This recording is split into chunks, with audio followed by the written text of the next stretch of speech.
আলাইকুম সবাইকে। আশা করি আপনারা সবাই ভালো আছেন। আপনাদের দোয়ায় আলহামদুলিল্লাহ আমিও ভালো আছি। সর্বপ্রথম আমি আমার হিজাবটিকে ফেসের শেপ অনুযায়ী সেট করে নিচ্ছি।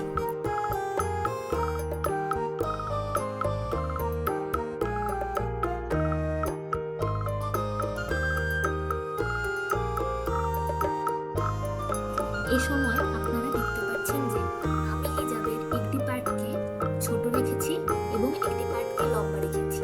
এরপর এই লম্বা অংশটিকে একটু লুজ করে রেখে আমি আমার মাথার উপর ধরে আনছি। এরপর হিজাবের ছোট অংশটিকে আমি মাথার উপর পিন করে নিচ্ছি এবং একে দুই পাশে পিন করে নেব। এরপর হিজাবটির ছোট অংশটিকে আমি একটু সেট করে নিচ্ছি। এখানেই আমার হিজাবি স্টাইলটি কমপ্লিট হয়ে গিয়েছে।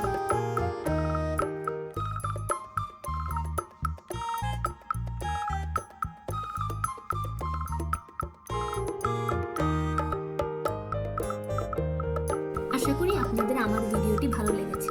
ভিডিওটিকে ভালো লাগলে চ্যানেলকে সাবস্ক্রাইব করতে ভুলবেন না। ধন্যবাদ সবাইকে।